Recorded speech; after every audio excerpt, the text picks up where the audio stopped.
This is Mindfulness with Richard Clarke. Listen, reflect, and deeply meditate. As the years pass, many people notice a quiet shift. The drive to prove, to achieve, or to fix begins to fade. Yet something else often shows up in its place: a tenderness, a sensitivity, a wish to live with less armor. Many people mistake this for weakness and quickly close down again. Others sense there is wisdom here and pause. Today, we explore that pause. We explore what it means to live from the heart without becoming sentimental or unguarded. If this speaks to your own experience, like the video, subscribe, ring the bell, and share your reflections in the comments. Welcome. This is Richard Clarke. Today's session will be on the subject living from the heart. Living from the heart does not mean becoming emotional or soft in an ungrounded way. It means living with less defense, with your heart more open and receptive. Mindfulness helps you notice how often the body braces against feeling. Over time, that bracing can become habitual. It can show up as emotional distance, impatience, or a quiet withdrawal from life. These habits close us in. Life offers a natural opportunity to relax these habits. You've already lived through joy and loss. You've seen experience and relationships change. You have learned that control has limits. This lived experience creates the conditions for emotional warmth if you allow it. Mindfulness begins by helping you feel what is already present. When attention rests in the body, you notice sensations of tightening or softening. You notice when the chest closes slightly in response to fear or memory. You also notice moments when warmth appears on its own. These moments are often simple: a smile, a shared silence, and a sense of appreciation without a story. Emotional warmth does not require agreement or approval. It arises from presence. When you are fully here, you listen more deeply. You respond more slowly. You feel less need to protect an image of yourself. This creates space for kindness without effort. Many people confuse living from the heart with being vulnerable in ways that feel unsafe. Mindfulness teaches discernment. You feel what is appropriate to share and what is not. Warmth does not mean losing boundaries. It means your boundaries are no longer built from fear. From a deeper view, emotional warmth reflects alignment with your deepest self. When attention rests as awareness rather than as a defended identity, the heart naturally opens. This opening is not personal. It's not something you manufacture. It's a quality of presence itself. You may notice that warmth increases when you stop replaying the past or worrying about the future. The heart lives in now.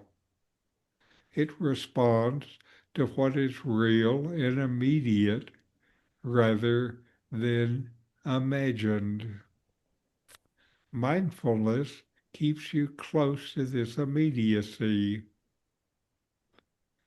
As you age, living from the heart becomes less about effort and more about permission. You allow yourself to care without agenda. You allow moments of joy without suspicion. You allow grief without resistance. This is not a retreat from life. It is a fuller participation. Emotional warmth does not drain energy, it restores it. When you live from the heart, you're less divided inside. Life feels simpler, more honest, more human. Now, take a moment to notice what is already here.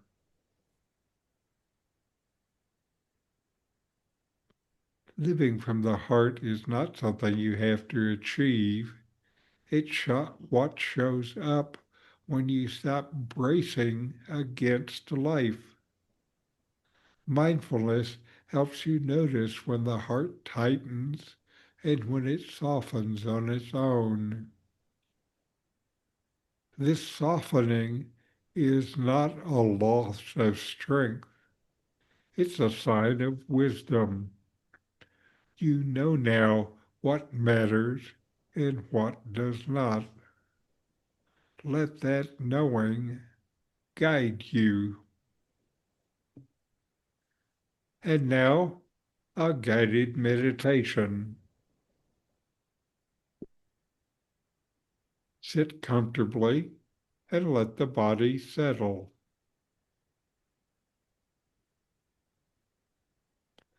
Bring attention to the chest. Don't try to change anything.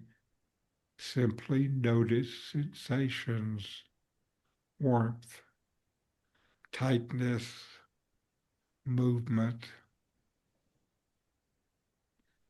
Let the breath flow naturally. Feel the breath. With each exhale, allow the chest to soften a little.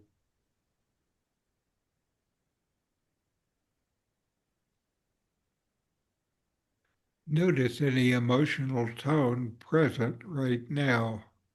Pleasant, unpleasant, neutral. Let it be exactly as it is.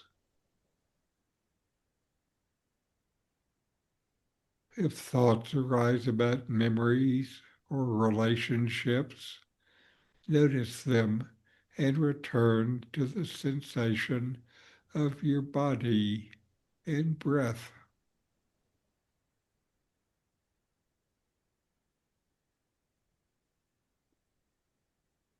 Now gently ask, what is aware of this feeling? Don't answer, just notice.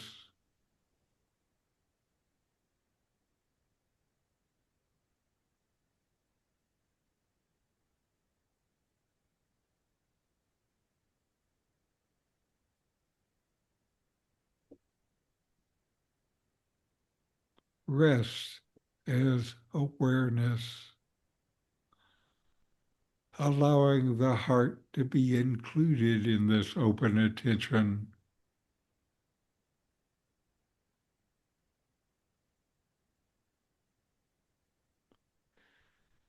If warmth appears, let it spread naturally. If nothing appears, rest anyway.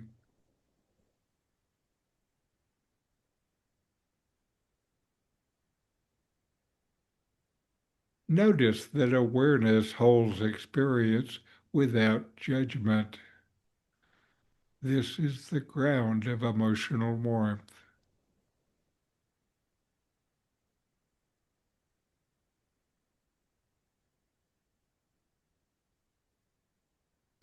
And stay here for a few breaths.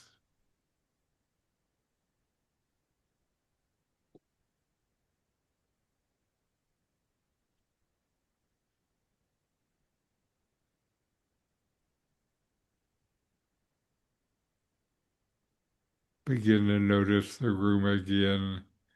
Feel the body supported. And when ready, open your eyes.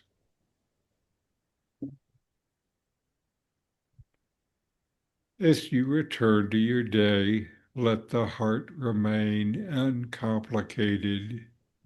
You don't need to protect what is already safe. May you move through your days with clarity, warmth, and ease.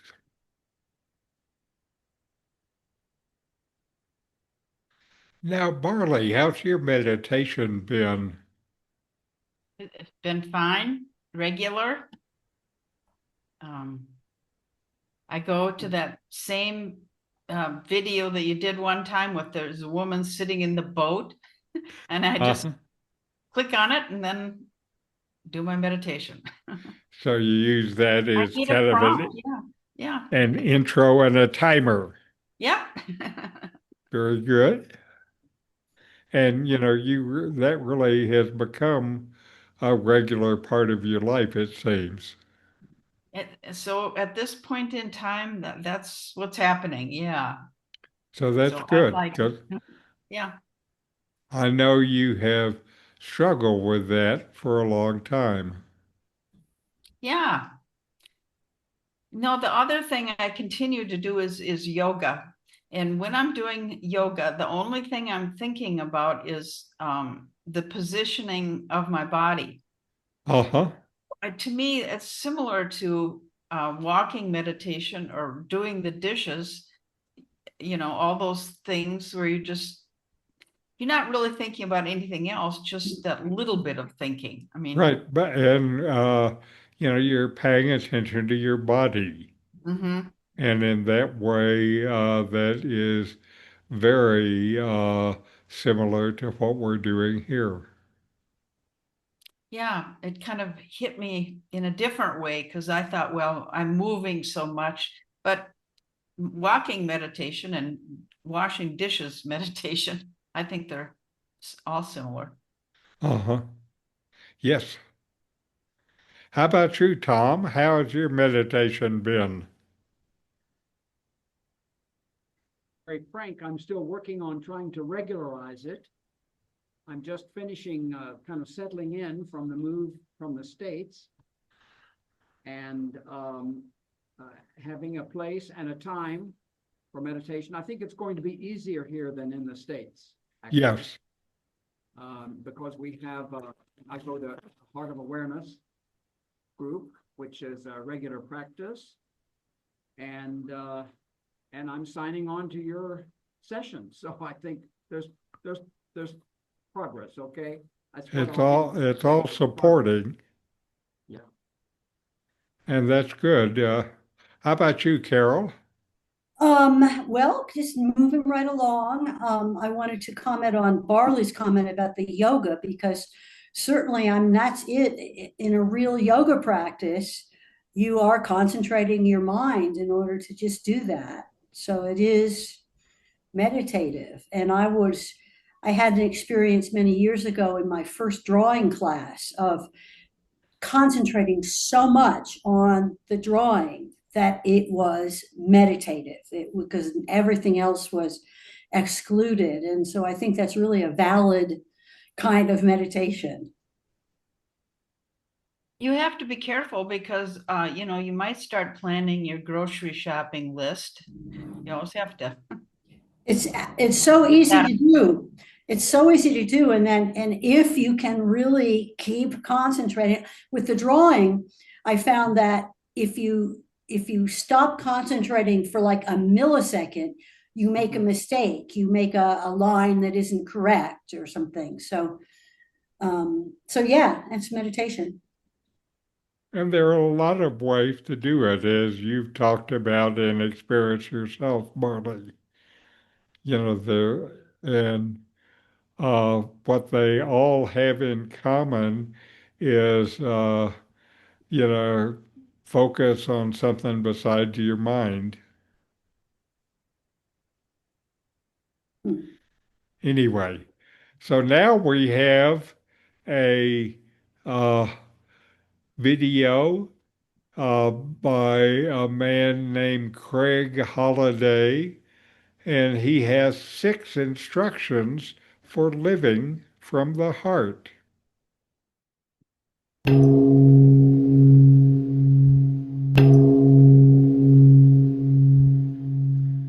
Most importantly, on this path, if we're truly going to walk this path of love, we have to get to know our heart.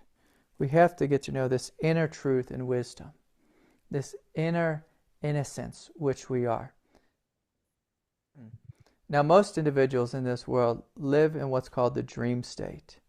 And the dream state is this: all of our projected thoughts, our opinions, our agendas, our emotions. And if we look at our life, if we stand back and look at ourselves, we've been given all of our thoughts.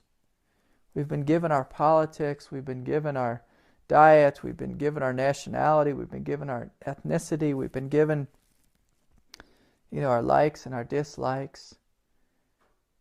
Most of it from whether it's parental conditioning or societal conditioning. And it just creates this whole world of a dream state. We also have our ego in there, which has its own hopes and fears and agendas and this and that, way of seeing the world. But what I'm speaking about is truly stepping into your heart, living from that quiet space of innocence, that quiet space of love, that quiet space of dignity and beauty, and allowing it to lead you. It's a radically different way of being in this world. And so I came up with these 6 essentials for loving yourself. The first one is listen to your heart, not your mind. And I can say this all day long when I sit down with someone or when I'm teaching a class or workshop or whatever it is. Someone will come to me and they'll say, have this huge story in their head. All these thoughts about why this thing was wrong or why this shouldn't have happened or they don't like this or that. But if we just become silent and just stop all that and come down, drop into our heart and ask our heart, what shall I do? What shall I do? And so the invitation here is to allow your heart to guide you. So we listen to our heart, not our mind. And so number 2 is to choose to act from your heart, not your ego. It's very similar to the first one. The first one is just a willingness to listen, to be quiet and listen to your heart. Allow it to speak to you, through you, and as you. And the second step is allowing this action to come forth out of you and into life. So you choose to respond with love. You choose to respond with the truth of your heart, allowing it to lead you and guide you. This is one of the greatest ways that we can actually love ourselves, is through choosing to live, respond, to act in alignment with our heart. Oftentimes people will come to me and they'll say, I know the right thing to do, but then I did this other thing. And I say, well, why did you do that? Say, oh, my mind is so strong, or my ego is so strong, or the circumstances are this or that. And so this requires you to really come into your heart, to embody your heart, and to allow the action of the heart to come through you as you. We'll never be happy if we do not live in this way. Because we'll always be living, under the domination and the authority of our own egoic mind.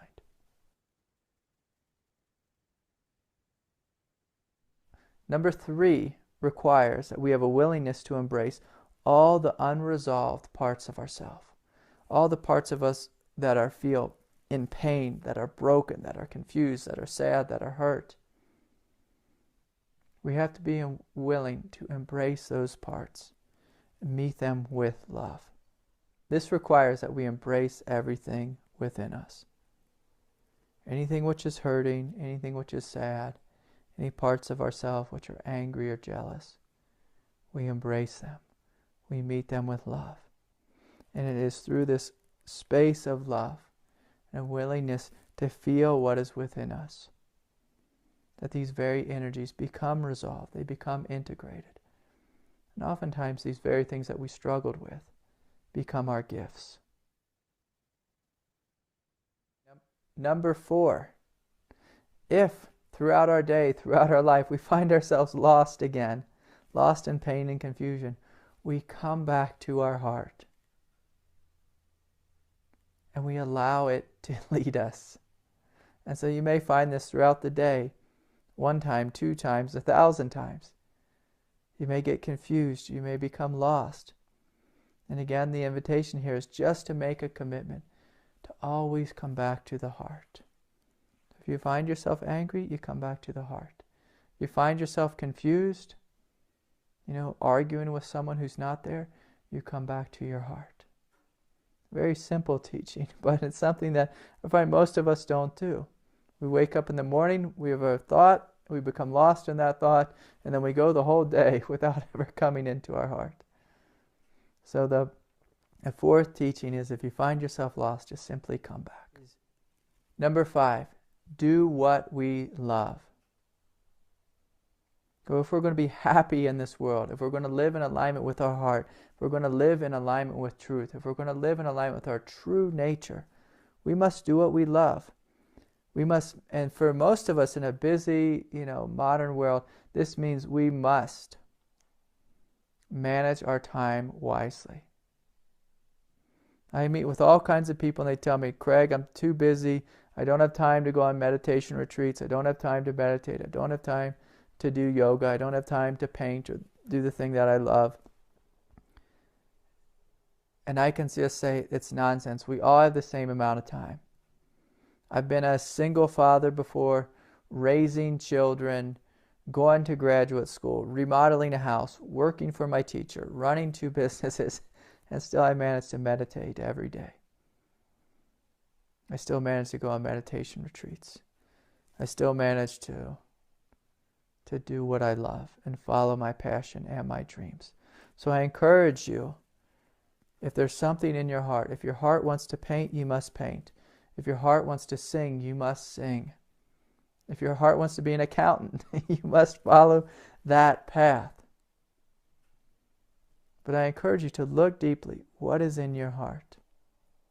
And you must do it. If you want to be happy in this world, you must do what you love. Because doing what we love is, in a very sense, it's becoming in full alignment with our heart, with the passion of the divine, with us expressing our divine given gifts in this world. And so number 6 is, beyond doing what we love, we share what we love. We share in community with others what we love. We share our gift. God did not give us these gifts for us to experience our gift in isolation. And so for us to truly love ourselves, for us to truly be happy in this world, we must do what we love and share what we love. If we don't, we may find ourselves feeling very much isolated in the world. We won't feel as if we're a part of something greater. We won't feel as if we're a part of this dynamic flow of divinity.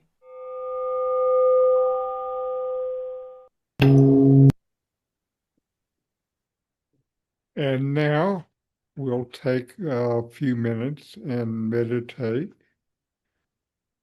Mindfulness is present moment awareness, paying attention on purpose in the present moment, non-judgmentally.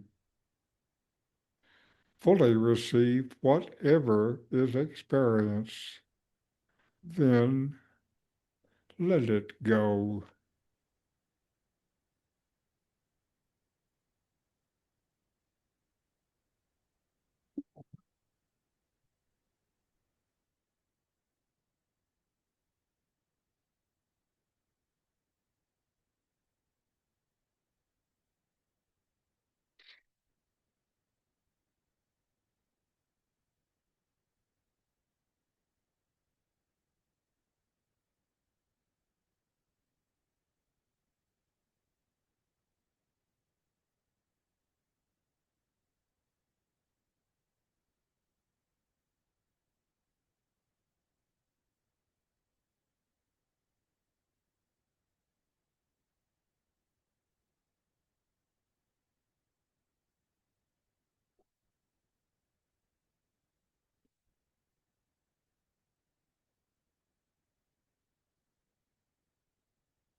All right. Then we'll close with a chant. Om Shanti, Shanti, Shanti. Om. Peace, peace, peace.